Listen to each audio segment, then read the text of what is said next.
And today I'm just going to show you just an average day in the life of Billy Northface Nelson.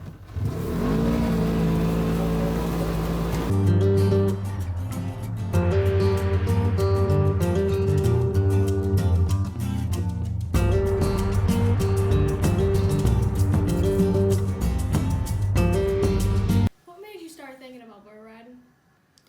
Well, when I was a kid, I grew up in Texas, like 50 miles south of Amarillo, and childhood was a little tough growing up without my mama. She died giving birth to me in the bathtub, and what made me really start getting into bull riding, I guess, was when I was about 4 years old. I was walking around the woods and just saw the biggest wild boar and decided to jump on that sucker. And I rode it for like 3 hours and then walked. And then it took me 2 days to walk back home because he took off like a bat out of hell, man. And yeah, and that's when I first really found my love for riding bulls. How did you become the king of bull riding? I became the king of bull riding when... Wait, do you want to know the story, like, on my first bull I rode, Yes. or my first world championship? Yeah.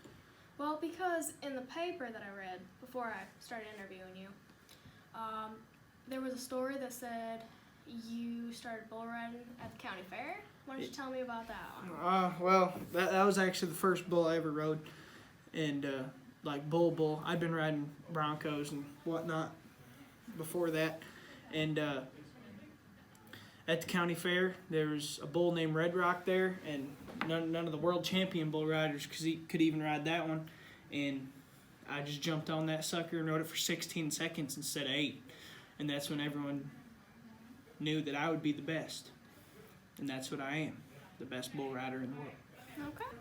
So what are some of your likes and dislikes? Well, I like Doritos a lot. I got my own 2 flavors, catfish and gizzard, as I told you earlier in this interview. Like Northface, obviously.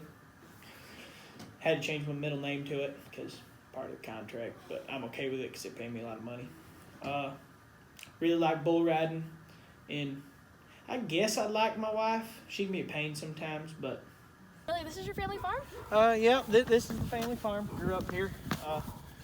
There's a lot of good times out here. Rode my first boar back there. Just grew up here and had a great time out here in Texas. Thought I'd give you a tour of my land.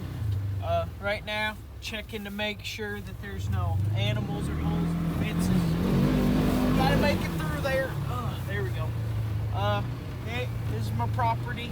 Got 1,000 acres. All of it's mine. Yeah, and this is where I grew up. It's the same family farm, just me and my daddy, but I pretty much do everything. Daddy's not doing too good right now, but yeah, this is probably my favorite hunting spot because this is where I killed my first buck. Right over there. If you look straight across, there's another tree stand. I killed it right there. And then on me and Cheyenne's, which is my wife's first date, freshman year in high school, I took her out here. We skipped school, went out here opening morning, and she killed her first buck here. So it's a pretty special spot. Okay, so I asked you what some of your likes were. What are some dislikes?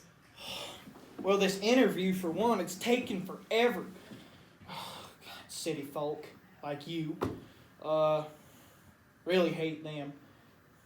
I hate my wife, too. She just filed for divorce like 5 minutes ago. Said I blow through too much money. Oh, man, she's pissing me off now. Yeah. So, Billy, we heard about your trip to Alaska. Why don't you tell us how that went? Trip to Alaska was pretty good. I wrestled a bear and a shark in the same day. The shark was in the ocean. It was super cold. It was like 30 degrees in the ocean. Billy, I've been looking for you. We're through. Cheyenne, don't do this. This divorce is the best thing that's ever happened to me. No, Cheyenne, you can't be doing this now. Like, I just paid for your new truck. It's like $100,000. Okay? I don't care about that. I'm taking you for half your worth. No, you can't do that. This is my grandmother's ring. Come on.